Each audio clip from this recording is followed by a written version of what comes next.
Bagi firman Tuhan, urapi hamba-Mu yang tidak ada apa-apanya Tuhan. Tanpa Roh Kudus-Mu maka kami tidak akan mengerti apapun. Karena itu kami minta Roh Kudus urapi setiap kami. Di dalam nama Tuhan Yesus, yang percaya Tuhan di tengah kita memberkati kita, katakan bersama amin. Tepuk tangan buat Tuhan Yesus. Silakan duduk. Haleluya. Shalom Bapak Ibu. Iya, akhirnya saya untuk pertama kalinya ada di sini ya. Puji Tuhan, terima kasih buat Bapak Gembala, Pak Konrad, dan juga ya Bapak Ibu koordinator di tempat ini dan seluruh jemaat Tuhan. Ya, nama saya Debbie Basir. Ya, saya mau memperkenalkan diri. Kalau Anda belum tahu, tolong subscribe channel YouTube saya ya, Debbie Basir TV. Iya, saudara, hari ini tema firman Tuhan adalah keluarga yang sehat. Ya, siapa yang merasa memiliki keluarga yang sehat hari ini? Ya, keluarga yang sehat itu apakah tidak ada masalah? Ya, tidak adalah keluarga yang sempurna. Ya, karena semua keluarga itu terdiri dari beberapa orang. Yang sempurna itu tidak ada, saudara. Tetapi menuju ke sana itu sehat, ya. Bukan keluarga yang dibiarkan begitu saja. Nah, kita akan belajar dari firman Tuhan hari ini dari Injil Lukas pasal yang ke-15. Ayat yang ke-11 kita mulai, saudara. Saya percaya ada banyak nilai yang bisa kita dapatkan dari firman Tuhan ini tentang sebuah keluarga. Injil Lukas pasal yang ke-15 ayat yang ke-11 mulai. Di sana judul perikopnya perumpamaan tentang anak yang hilang.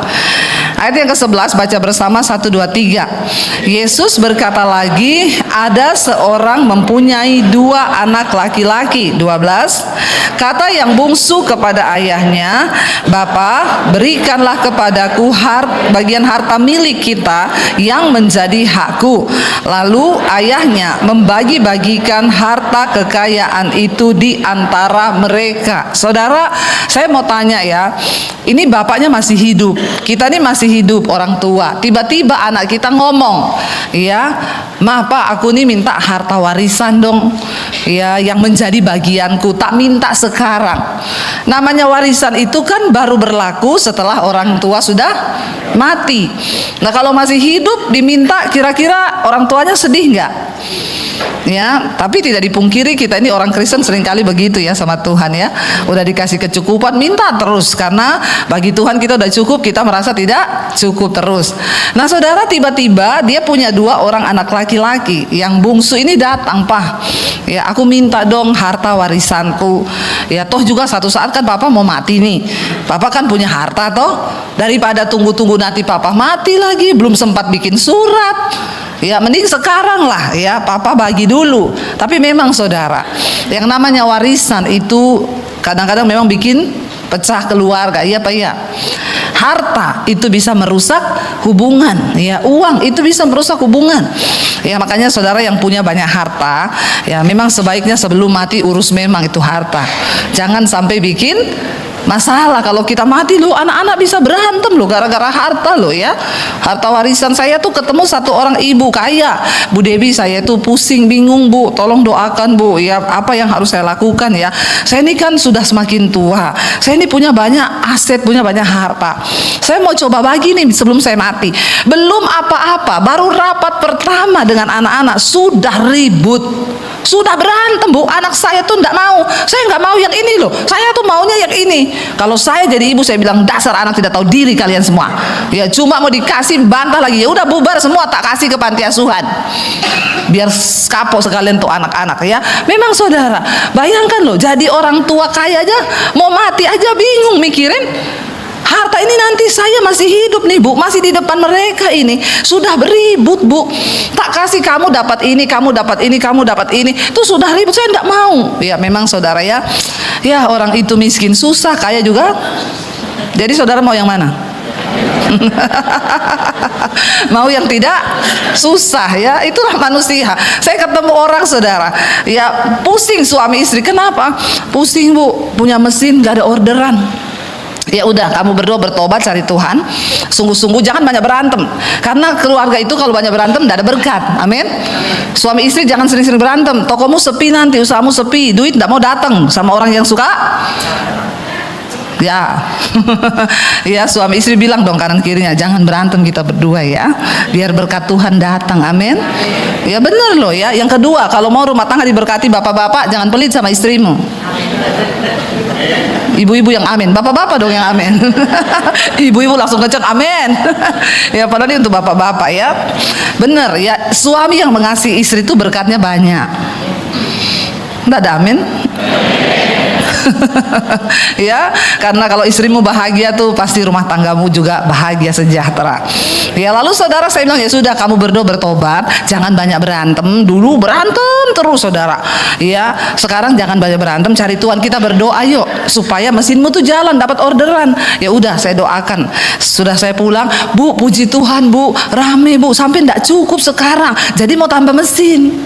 Ya, tambah mesin. Saya ketemu mereka kebanjiran orderan, stres juga mukanya. Saya bilang, kenapa kalian berdua stres?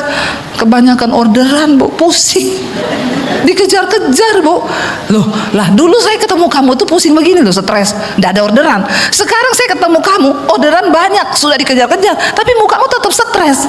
Apa saya doain lagi supaya balik lagi nggak ada orderan? Saudara, manusia itu ya memang ya begitulah saudara ya, miskin susah, kaya juga susah. Makanya yang enak itu orang yang diberkati Tuhan kayak saya ini loh. Haleluya saudara ya, diberkati Tuhan loh. Kemarin baru pulang saya jalan-jalan dari Jepang, semua dibayari. Nanti ke Amerika semua dibayari. Haleluya enggak? Jadi uang saya bisa buat bangun gereja di desa, bisa buat pelayanan di sekolah misi saya, ada 30 anak di sana bersekolah gratis selama 6 bulan mereka jadi hamba Tuhan. Ya, ya udahlah, hidup ini kita syukuri. Ya, jangan berantem masalah harta. Anak yang bungsu datang bilang sama papanya, "Pak, sini dong." Saudara, kita tahu bagaimana hati Bapa. Sebenarnya ayat ini sedang membahas tentang hati Bapa yang begitu luar biasa. Tidak dicatat di ayat ini bapaknya marah dan ngamuk, ngomong, "Dasar anak kurang ngajar, Bapak belum mati." Ya, kemarin saya baca berita saudara. Ini lagi viral di TikTok videonya. Dua orang suami istri itu ya di syuting mereka curhat. Dia itu orang Tangerang, tadinya orang kaya banget, sekarang diusir keluar dari rumah mereka. Semua hartanya dibalik nama atas nama anaknya, bahkan rumahnya diambil anaknya, dan dua orang tua ini sekarang terluntang-lantung, tidak punya rumah, tidak punya apa-apa karena hartanya semua, rumahnya diambil oleh anaknya. Ya, jadi dia bilang, ya saya sudah tanda tangan semua nama, ternyata anak saya memperlakukan saya seperti ini. Dia lagi viralkan ini di TikTok saudara ya. Sekarang tuh di Indonesia gampang, mau viralkan sesuatu syuting aja, upload di TikTok atau kirim ke lambe turah. Ya, itu langsung turah-turah itu lambe-lambe saudara ya. Jadi memang benar di Indonesia ini luar biasa. Tapi di sini saudara, bapak itu tidak diomongin bapaknya marah atau ngomong, "Dasar kamu gini-gini," enggak loh. Ya, dia bilang, "Beri harta bagian milikku." Ayat 13, baca bersama ayat 13. Beberapa hari kemudian anak bungsu itu apa? Menjual seluruh bagiannya itu, lalu pergi ke negeri yang jauh. Di sana ia apa?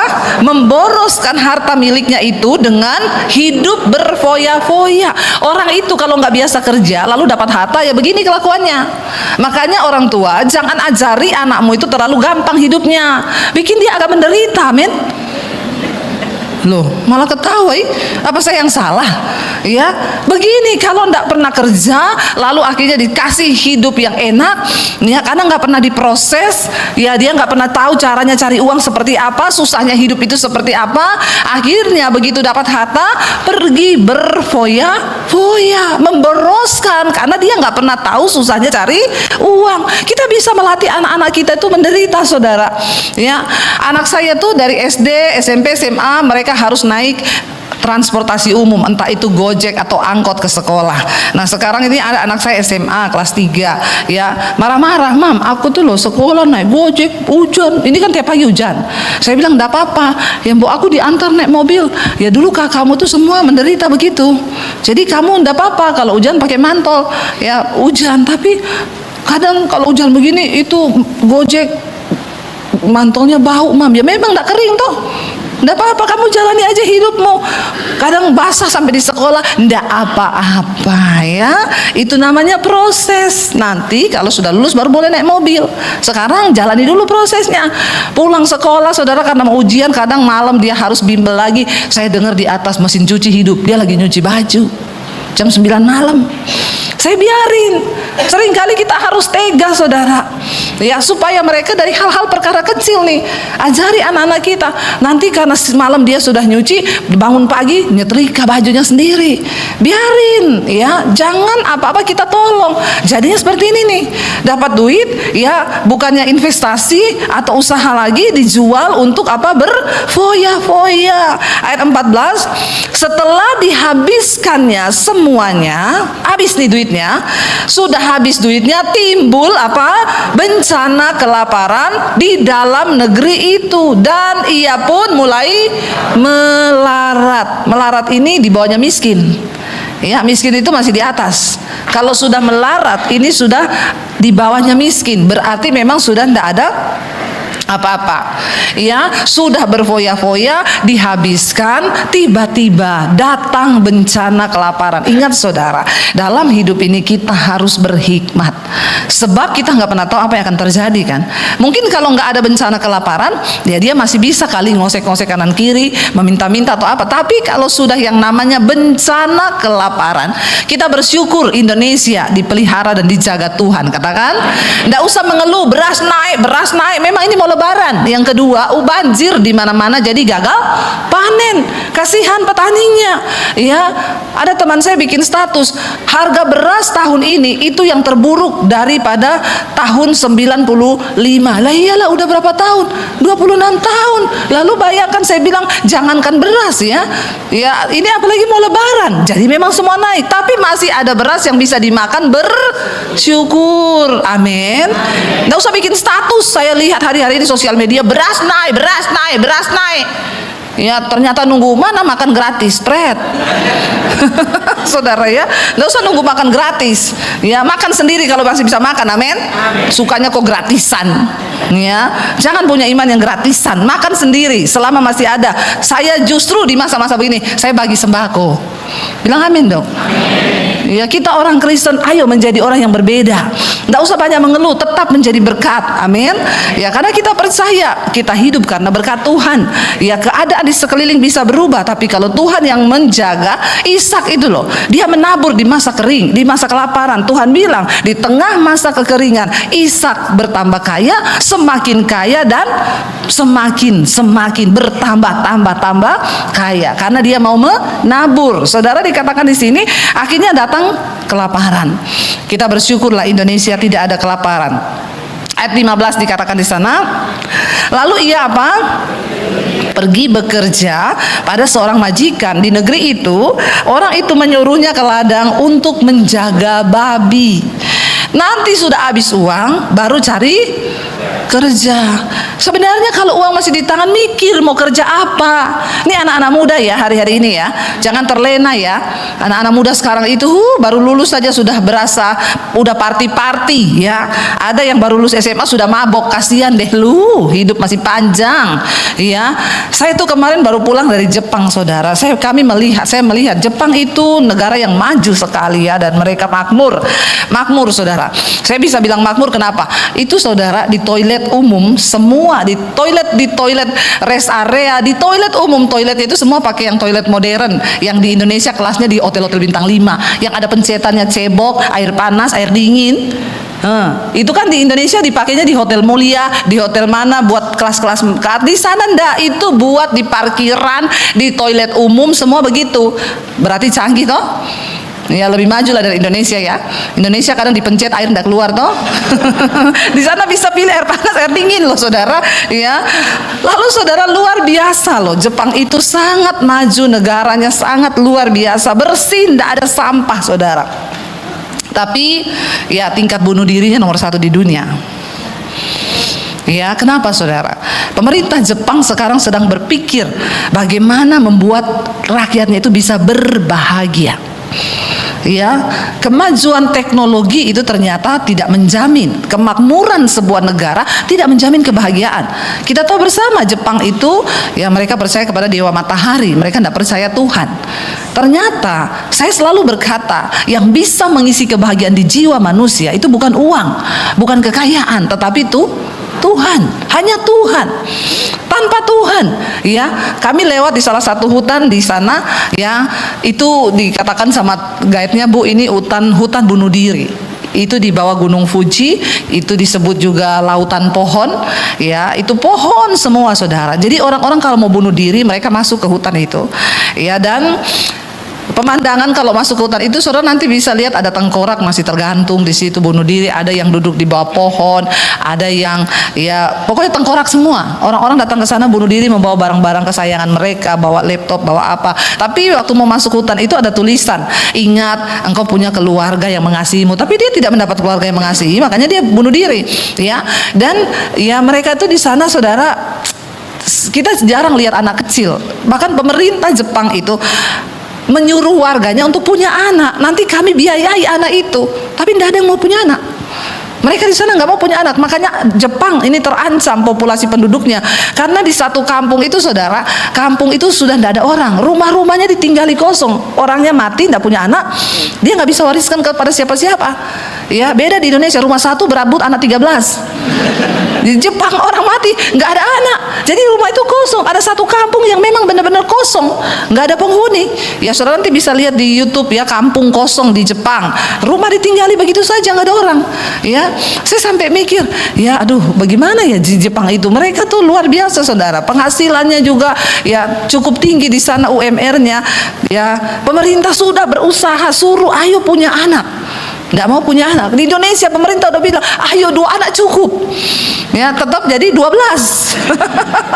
Ya, itu di Indonesia. Perbedaannya lagi, saudara, saya melihat anak-anak muda. Makanya saya mau bilang sama anak muda, ya. Di Jepang anak SMP itu bikin robot. Di Indonesia anak SMP bikin anak. Makanya populasinya banyak, saudara. Nah, ini kita perlu ya untuk memberikan pendidikan, ya, supaya anak-anak itu, ayo anak muda, engkau pikirin masa depan. Ya, jangan seperti anak ini sudah habis harta baru mikir mau kerja. Ya, waktu dia habis jual dia tidak pikir ini buat apa, ya, buka warung kek atau investasi kek.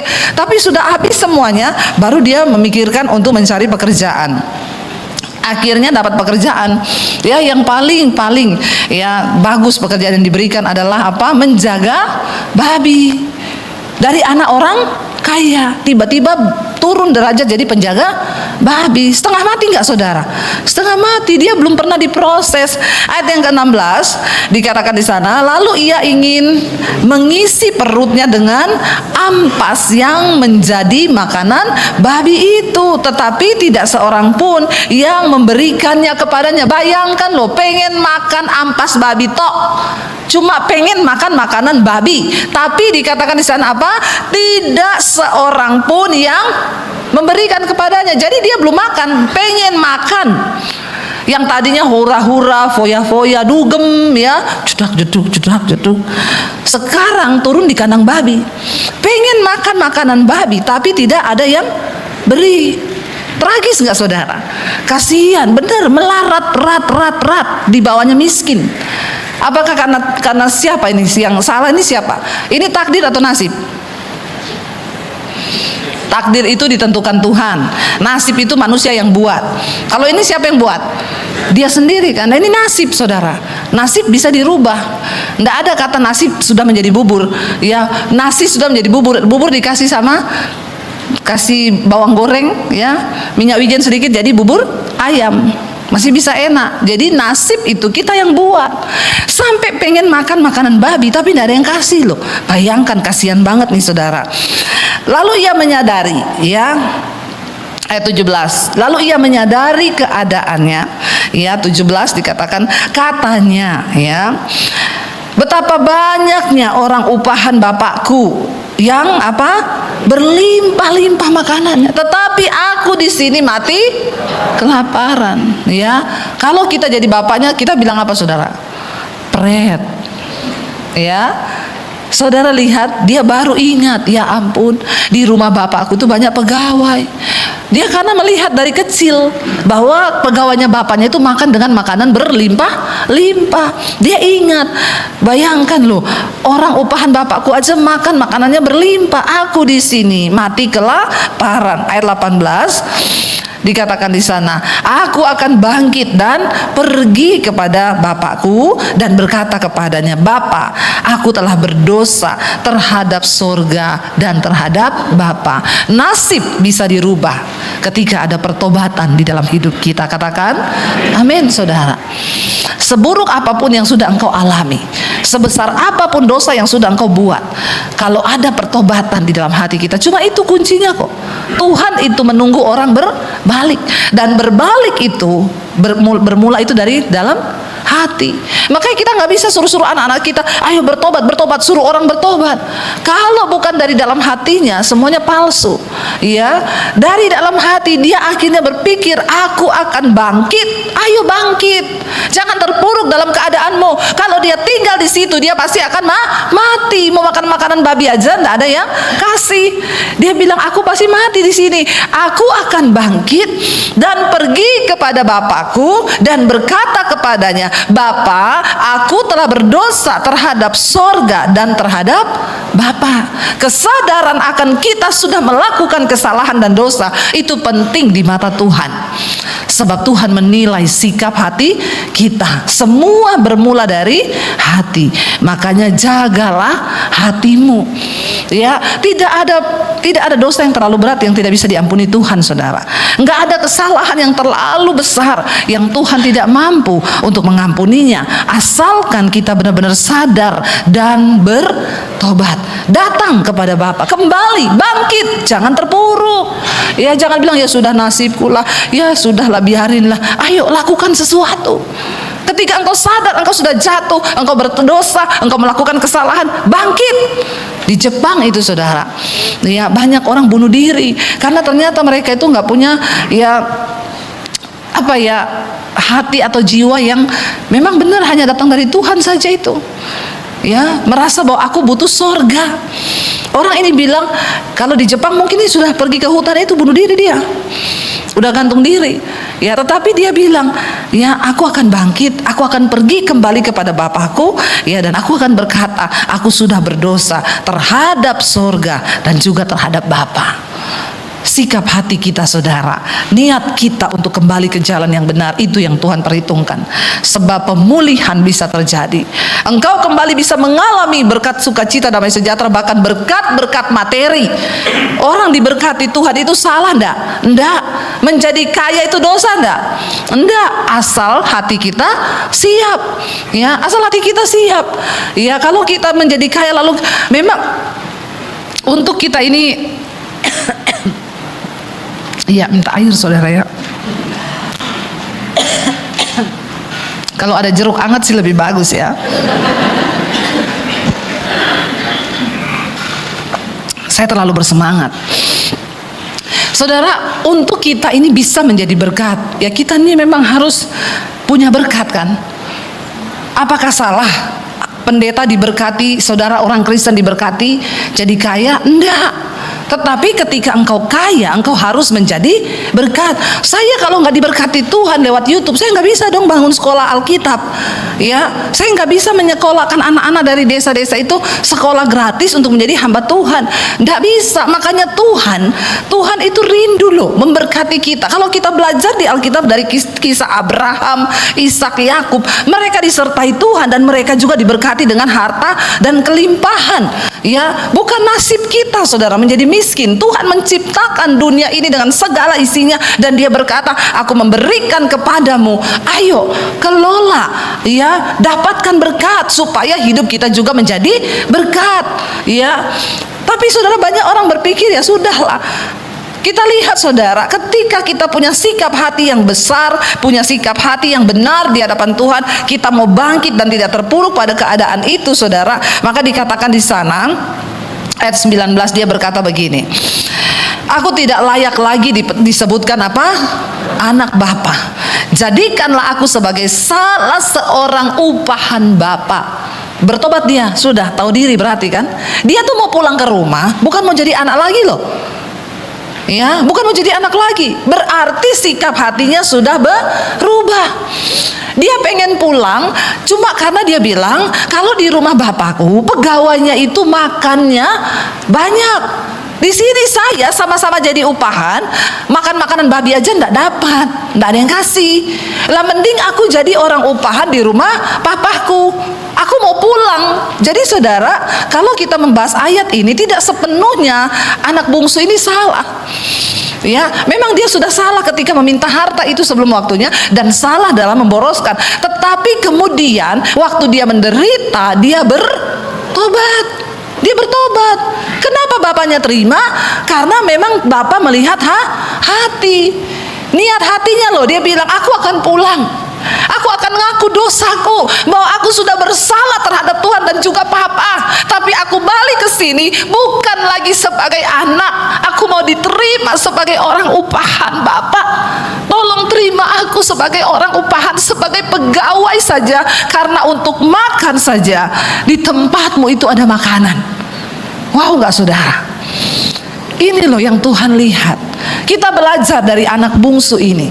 Ya, dia memiliki hati yang luar biasa. Setiap kita pasti pernah berdosa. Nggak ada orang yang tidak pernah berdosa, saudara. Tapi bagaimana sikap hati kita? Bagaimana kita mengubah semua hal dulu dengan kesombongan? Dia pergi hura-hura menghabiskan harta. Memang proses itu membuat orang itu bisa bertobat.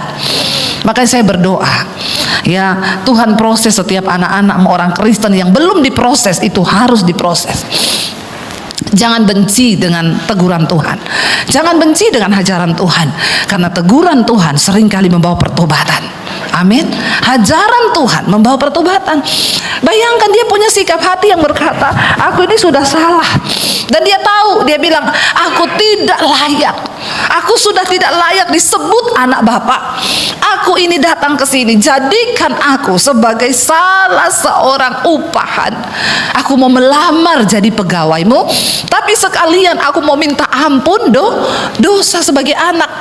Lalu saudara, ayat 20, maka bangkitlah ia dan pergi kepada bapaknya. Ketika ia masih jauh, ayahnya ya telah melihatnya. Kenapa dikatakan sejak dia masih jauh ayahnya sudah melihatnya? Apakah dia sudah telepon, Pak, aku mau pulang? Waktu itu belum ada handphone. Ya, kenapa ayahnya melihatnya? Saudara tahu, bapak itu setiap hari duduk di depan rumah. Dia melihat dari kejauhan, kapan anakku itu balik. Itu hati bapak. Tuhan itu selalu menunggu kapan kita mau kembali kepada dia, kapan kita mau bertobat. Sebab kasihnya, pengampunannya, pemulihannya, itu yang selalu dia ingin berikan kepada kita anak-anaknya. Makanya ayat ini berkata dari jauh. Karena setiap hari, mulai pagi sampai malam, kerjaannya bapak ini coba berdiri di depan rumah dan menunggu kapan anakku pulang. Dia tunggu, saudara. Dia tunggu, saudara, dan saya hari ini. Kuncinya hanya ketika kita mau berbalik datang kepada Tuhan. Kenapa? Karena dia Bapa yang menunggu. Ketika masih jauh, ayahnya telah melihatnya. Lalu dikatakan apa? Tergeraklah hatinya oleh belas kasihan. Ayahnya itu berlari mendapatkan dia, lalu merangkul dan menciumnya. Penerimaan itu yang Tuhan kerjakan dalam hidup kita. Saudara, di dalam keluarga pasti ada konflik, pasti ada masalah. Tetapi waktu kita punya hati Bapa, ya, maka kita harus bisa mengampuni. Suami, ampuni istrimu. Istri, ampuni suamimu. Orang tua, ampuni anakmu. Sebesar apapun kesalahan yang dia buat. Anak-anak, ampuni orang tuamu. Kita harus memiliki ini, saudara. Ini adalah sebuah gambaran bahwa dalam sebuah keluarga itu pasti ada kesalahan, tapi di dalamnya juga ada pengampunan. Itu keluarga yang sehat. Memang ada konflik, tapi selalu tersedia pengampunan. Jangan kita dibodohi iblis sehingga rumah tangga kita berantakan, kocar kacir. Ya, anak diusir, orang tua pergi diusir tanpa ada belas kasihan. Bapak itu menunggu anaknya pulang. Itulah hati Bapak. Bapak-bapak yang ada di sini, Alkitab berkata, jangan sakiti hati anak-anakmu sehingga engkau tanpa belas kasihan engkau melakukan sesuatu yang menyakiti hati anakmu, dan tanpa ada belas kasihan engkau tidak mau dengan kasih untuk merangkul anak-anakmu. Demikian anak-anak engkau mungkin yang terluka karena perbuatan orang tuamu. Jangan kau hidup dalam kepahitan. Saya banyak menemukan orang yang berkata, Bu, saya ini udah pahit sama keluarga saya, apapun yang terjadi dengan mereka saya nggak mau tahu lagi. Saya pernah mengalami hal yang menyakitkan ketika saya diusir dari keluarga saya. Tapi satu kerinduan saya berdoa, Tuhan berkati aku supaya aku bisa menjadi berkat bagi keluargaku, supaya mereka melihat Kristus dalam hidupku. Puji Tuhan, sebelum mami saya meninggal sekarang, saya diberkati Tuhan, saya beliin mami saya rumah, ya, sehingga semua orang bisa melihat, ya, apa yang saya pernah alami dulu. Harusnya saya bisa kepahitan. Ya, banyak orang menjadikan alasan masa lalunya sebagai alasan dia hidup dalam dosa hari ini. Dia kepahitan. Saya melayani banyak laki-laki yang homo, dan mereka berkata, saya jadi begini karena papa saya, Bu. Dari kecil saya dipukulin papa saya, jadi gambar diri saya terhadap bapak itu rusak, sehingga saya mencari kasih sayang seorang bapak. Saya ketemu om-om. Ya, jangan pakai alasan apapun untuk membenarkan kehidupanmu yang dalam dosa hari ini. Semua pengalaman pahit yang terjadi, jadikan itu menjadi satu cambukan untuk kita kembali kepada Tuhan. Anak bungsu ini berkata, aku akan bangkit, aku pulang ke rumah bapakku, karena aku percaya di sana itu ada berkat.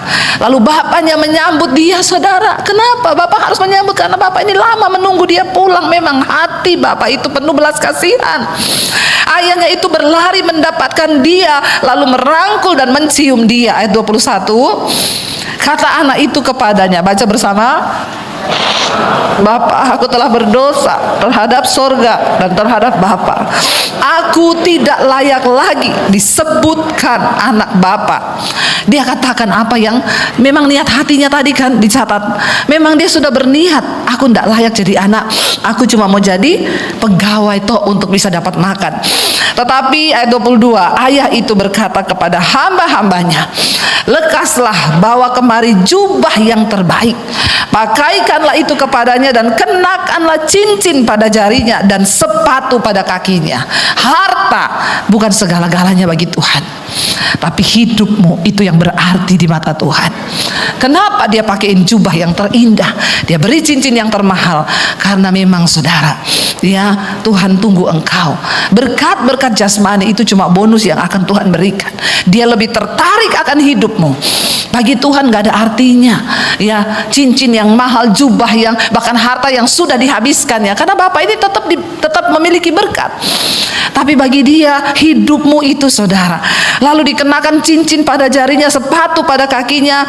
23, bapaknya bilang, ambil anak lembu tambun itu, sembelih dia, dan marilah kita makan dan bersuka cita, sebab anakku ini telah mati dan menjadi hidup kembali, ia telah hilang dan didapatkan kembali. Maka mulailah mereka bersukaria.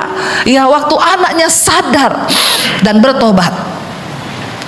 Maka saudara lihat, karena Bapak tahu, Bapak itu yang paling tahu. Ya udahlah, memang kamu akan pergi memboroskan harta itu, tapi itu akan membawa kebaikan, karena kau akan melihat kehidupan di luar rumah ini seperti apa.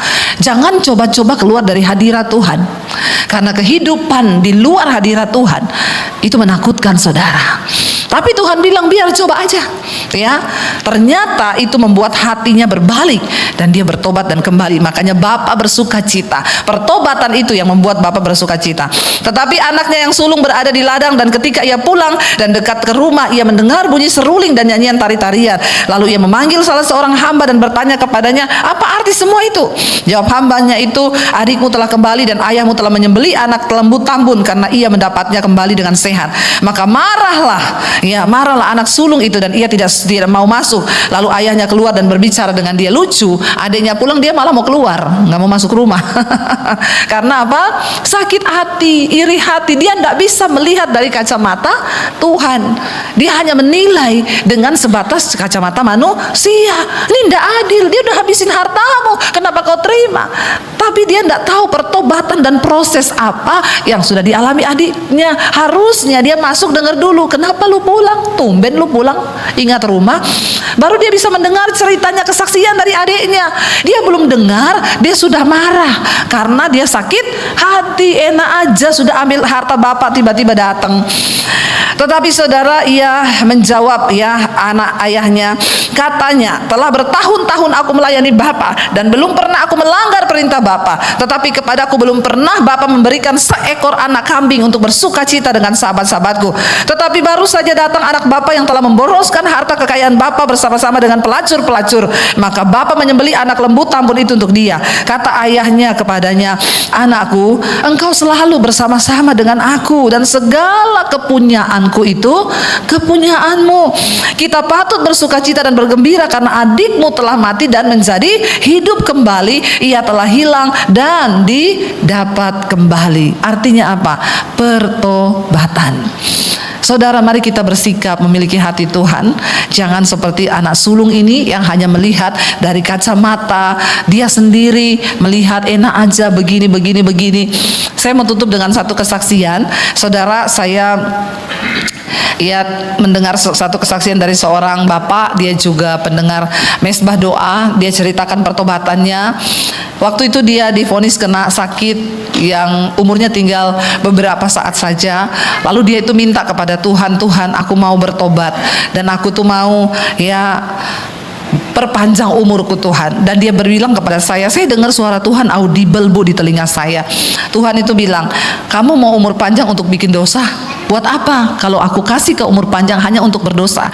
Dia bilang, tidak Tuhan, aku mau bertobat, aku mau hidup memberitakan kemuliaan Tuhan. Lalu aku harus memulai dari mana Tuhan? Lalu dia bilang, saya dengar lagi bu suara Tuhan audible. Tuhan bilang kepada dia, ya kalau kamu mau bertobat, satu, kamu datangi istrimu dan kamu akui segala dosa-dosamu kepada istrimu. Dia kaget saudara, waduh ya suruh ngaku sama istri, ini sama juga mati ya. Yang ada matinya masih 6 bulan, ngaku dosa sama istri matinya bisa 1 bulan ini. Ya nggak bapak-bapak ya, tapi ini benar ya. Lalu akhirnya dia bilang, ya sudah sama-sama mati toh, nggak ngaku dosa mati, ngaku dosa sama istri juga tetap mati. Jadi ya sudah, saya pemberesan aja. Dia panggil istrinya, dia ajak istrinya keliling kota Jakarta, dia tunjuk di apartemen situ ada perempuan yang saya simpan, di situ ada perempuan, di situ ada. Istrinya syok. Dia bilang sama saya tahu suami saya bajingan bu, tapi saya tidak menyangka sebajingan itu. Dan istrinya kepahitan sama suaminya. Lalu suaminya mulai bertobat. Setiap pulang kantor itu dulu sampai jam tengah malam baru pulang. Sekarang enggak, jam pulang sore sudah di rumah, buka YouTube dengerin khotbah. Ya, tapi istrinya 2 tahun menangis kepahitan. Lalu tiba-tiba dia tersadar dengan ayat ini. Tuhan tuh bicara kepada dia, kamu tidak mengampuni suamimu. Suamimu itu anak yang hilang, yang bertobat kembali kepadaku. Tapi kamu jadi anak sulung yang hanya sibuk menghakimi suamimu bahwa dia berdosa. Aku ini korban Tuhan, aku selama ini sudah setia. Saya pikir kenapa? Ya, kamu mati dalam sakit hatimu, tapi kamu tidak bisa melihat pekerjaan Tuhan yang besar. Lalu istrinya tersadar dengan ayat ini. Dia bilang, berarti aku selama ini anak sulung yang terhilang di rumah bapaknya. Ya, aku menghakimi suamiku, sementara sekarang suamiku bertobat, harusnya aku juga bersuka cita. Akhirnya dari situ dia lepaskan pengampunan buat suaminya saudara. Sekarang rumah tangga mereka dipulihkan, hidup mereka dipulihkan, penuh damai sejahtera dan sukacita. Itulah keluarga yang sehat. Ada proses, tapi ada pengampunan. Amin saudara. Saya percaya hari ini juga nanti kita akan perjamuan kudus. Kita menerima pengampunan Kristus, pemulihan dari Kristus. Kita bangkit berdiri bersama ya. Kita mau katakan saudara di hadapan Tuhan, Yesus, apa arti hidupku bila Engkau tidak berikan nyawamu? Kita katakan di hadapan Tuhan saudara ya, Yesus, apa arti hidupku? Kita percaya bahwa tanpa pengampunan Kristus, maka kita tidak akan mendapatkan pemulihan dalam kehidupan. Hanya kasih Kristus yang memberi kita pemulihan itu. Saudara, tidak ada seorang pun yang sempurna. Ampuni suamimu, ampuni istrimu, ampuni anak-anak. Datang kepada Tuhan hari ini.